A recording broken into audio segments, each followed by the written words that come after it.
So when I was a kid, I have an older brother, 2 years older than me, and we were both in. Like I was a tomboy. I was really like, I'm really glad I grew up back then because somebody made me be a boy in today's world. But now I can actually I was just a tomboy.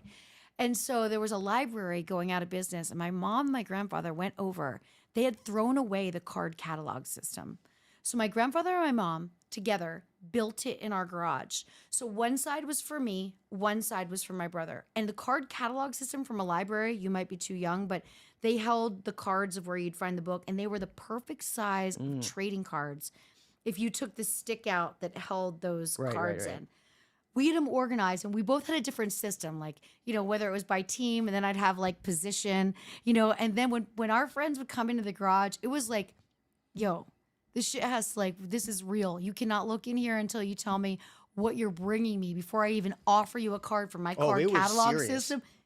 And that's why I think I'm a good drafter, because playing fantasy sports reminded me very much of like trading cards. You knew the value. When somebody offers you a trade in fantasy, you're like, yo, that's a lopsided trade. Like there's no value exchange for that trade. Trading cards taught me that really, really young. It's like, it's sales. It's like, I know you're BSing me right now. And also I would look if they were bent. Like, I know you've been sliding this into something that it doesn't fit well in the corners of it. Mine have been rocking in this climate-controlled garage with an air purifier and in these card catalog systems. Like, my cards are mint. And I just remember going and chewing that nasty gum that came with the cards to hope you just got one good card. And then I'd sit down with my brother, and, of course, we'd trade. We'd open our packs first. And it's like, what do you already have? What do I already have? Make some good trades like you did with your Halloween candy. And then you'd put them in their respective places. And I kept an inventory on mine because I was always afraid he'd try and steal them when I was sleeping. Wow, it was that serious. Yeah. I had a little notebook, like a trapper keeper, and I would write each team when I added somebody on with the erasable pens back then. So I would erase when I traded one, add somebody new in. Like, it was so serious.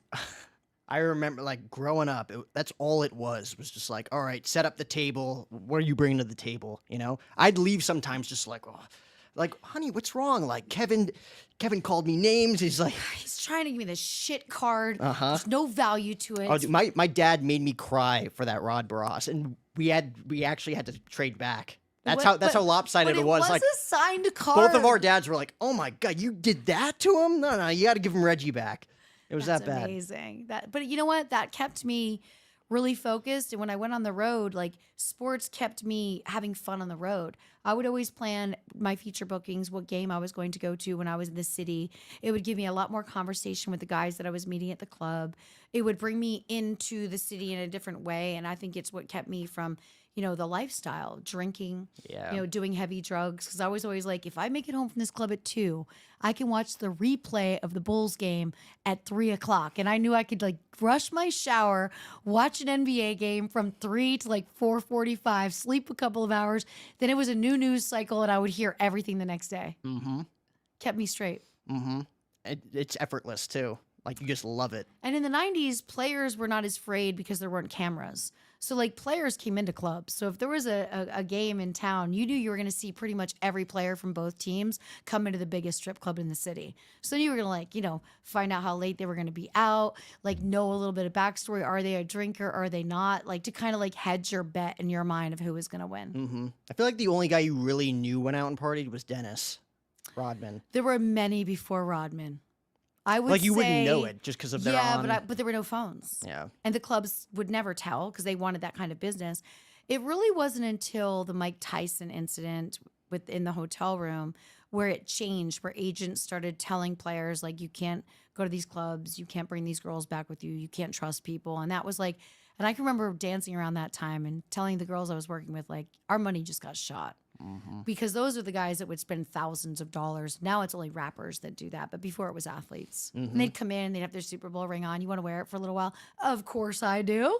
Let me wear it for a little while. You put this big old thing on your fingers. And then it got to the point where it's like, no, they don't do that anymore. There's probably so many reputations that were saved too. Like, Derek Jeter is looked at as like the class A guy in sports, especially growing up in New York, right? Yeah. Like, who knows? Because he has like the all-star list of ex-girlfriends. That's well documented. And he always sent the same basket, which I thought was really That's fascinating. what people say, yeah. I think that's like, if you go around and talk to doormen that knew some of these women in the building, like, they all knew what the basket was for. And I was like, Yeah, you know what? That's like a trademark of all trademarks that is fantastic. You know what I mean? Like the basket. And think about the people that sold these baskets. They were like, oh, another girl. They could have been keeping lists. You know what I mean? I wonder if one of those girls just found like the giant like tray. It's like, oh, Mr. Jeter, your inventory came, all of your gift baskets. All your gift baskets are here. How many girls do you think we're going to need these for this year? We want to get ahead of it. Mm-hmm. Yeah. But people didn't give him a hard time. I mean, he was single. He wasn't doing anything wrong. No, he's being You know? Derek Jeter. He's His being- results on the field masked everything, anyways. know. Where like A-Rod could cheat on his wife and it'd be a huge deal. How do you feel about players not being allowed into the Baseball Hall of Fame over PEDs, steroids? I mean, because I think we're at a lull right now where we're grabbing Yeah. at people to bring in that don't really matter. And there was an era where before we were testing, Yeah. before it was a conversation, I think probably a lot of the players that got in, we just never knew. And I kind of think it's unfair. Like I could see Pete Rose as maybe a little bit of a different situation because of gambling, because it was completely illegal. It was. He But also I- didn't bet against the Reds, though. I agree. Look, I believe he should be in. There's a lot of people I believe. But this year's class, I'm like, are we really at this point where we've run out of people that have records that we will all remember? Records from cards that we traded that we would never give up. And now they're never going to get into the Hall of Fame. And we're going to have to wait 5-10 years to have some interesting characters be brought in. Yeah. To me, Barry Bonds is the home run king, no matter how you look at it. Roger Clemens is a 7-time Cy Young Award winner and a great guy, too. Comes from a great family, a long line of Clemens. I've gotten to meet his wife, all of his kids. Like they're good people, you know. Like Andy Pettitte backed him, and Andy Pettitte used steroids. I could still see him getting into the Hall of Fame with 5-6-time world championships. To me, those two guys especially, I don't really like the Rafael Palmeiros of the world, the A-Rods of the world. Like A-Rod's reputation got poo-pooed over much more than baseball. I agree. So, agree. like, to me, it's like if he never gets in, it's whatever. But, like, a guy like Barry Bonds and Roger Clemens, class act individuals Yes. who have, in my opinion, made up for it. You know, Agreed. they've helped the younger generations. They're great guys, And great for the baseball and Bonds community. still hit bombs when he wasn't using. Well, that's something that they could use against him, being like, Yeah. you were a Hall of Famer without the steroids. Why'd you have to use them? But to me, like, when you look at the stat board, 763 home runs. He is the home run king. He should be in the Hall of Fame. I And agree. it's ridiculous that they both, I think this was the last year on the ballot last Yeah. year, so they're done, They're done. which sucks. I agree with you, and I also think it's timing. Because again, we don't know about the 10 years before then when they weren't testing yet. Hmm. Like that's what really burns me about it. It's like they were at the wrong place at the wrong time. And a lot of players take them to heal faster for recovery. There is still no true proof that made them a better hitter. Hmm. And to me, the skill of actually hitting a baseball and actually making enough contact to have a home run has nothing to do with PEDs. Hmm. It's a skill set. It's timing. It's knowing the pitcher. It's all of that combined, and you erased it all over one thing. Like, you're a pro athlete. You're already just like this bionic version of what a normal human Yeah. being is supposed to be like anyways. Like, who cares? Like, when you look at, I'll say Derek Jeter again, because he is not like, he does not look like an athlete. No, if He you saw him worked walking on harder. the street, you could walk by him because he looks like a regular guy. Mhm. I felt the same way about Derek Carr. I was at a Radio Row, and Derek Carr is one of those guys that he doesn't run with like a huge posse. He was just so low key. He was dressed casual, and he walked by our table with Sirius, and I was like, "That's Derek Carr." I'm like, "Wow, he's not a big dude, and he's so low key." It'd be the same way with Jeter. Hmm. I think, like, I saw David Wright in person once. I'm like, he's pretty yoked. Like, I wouldn't know it on TV, but like he's in pretty good shape. A lot of the pitchers who like Max Scherzer, I'm like, wow, he's pretty veiny. Like God, they've got to be so lean. And also, they really don't get a lot of like big meal time during the season. Between practice and meetings and going back to the room, maybe some treatment, maybe a nap, some food. Their schedule is really intense. Baseball is intense. Basketball is intense too, but it's a lot of travel. It's a lot of moving around and being in different beds. It's a lot of adjusting to different food in different cities and like just getting by to eat your pure protein, plain chicken breast bullshit that we'd all be yoked if we were on that schedule. exactly. Who, in your opinion, that you've met is like the coolest athlete that you've ever met?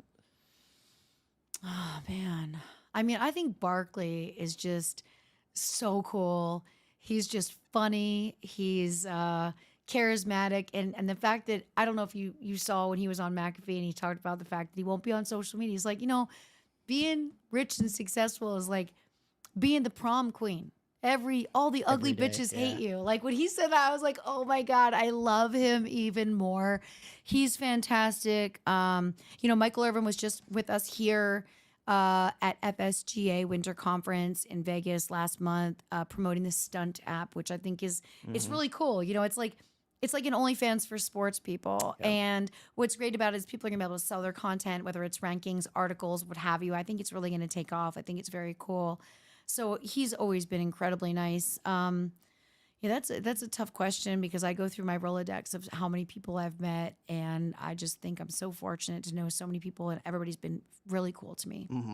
Man, I mean, it's to me. There's athletes, of course. There's rock stars, which can go either way. I've met Right. really awesome rock stars. I think are the greatest human beings in the world. I've met rock stars that, oh wow, they were dicks. Yeah, you're just an asshole. Uh-huh. You're making more money than you deserve, whereas athletes really had to work for it. I think there's something different, and I think they actually have more interaction with their fans. I walked out Frank Gore 2 Decembers ago when he was fighting in a Jake Paul fight. Yeah. And so I worked with Frank Gore and LaShawn McCoy when I was working for Bovada. Before sports betting was legal, the money as an influencer was in the offshore books. Like, Yeah. it was so sad. Like, I wanted New York to legalize sports betting. And at the same time, I'm like, I can no longer promote a shady offshore book. This sucks. But walking out Frank Gore, his kids, his family, he's a great dude. I did a bunch of lives with him. And when I would do lives with Shady, Shady and Leonard Fournette were really good friends. And Shady and Frank Gore were really good friends. Frank Gore was actually the athlete that convinced Shady not to stay in school for another year and to play football instead. And the way he convinced him was his agent took him over to his house. Shady is at the door, and Frank's like, I'll be right back. And he comes from his safe with like a shit ton of cash. He's like, do you want this? Do you want this? Or do you want to go back to school? Like, what do you want to do? Yeah. And like hearing that story, but Fournette would come on after a big game. He had that Fort Tutty game 2 seasons ago. And he's like soaking in his bathtub, on a live with us, on an IG live, just killing it, just making me laugh. So like, they are just fun people that want to interact with other people. Like athletes are just different. Like I met McAfee and AJ Hawk for Super Bowl week in Phoenix this past week. They're just exactly who they are on TV, which Yes. is great. I met A-Rod. I have a funny A-Rod story. So I was working security. I was a freshman in college. It was Diamondbacks, Nationals, Sunday Night Baseball, Mother's Day.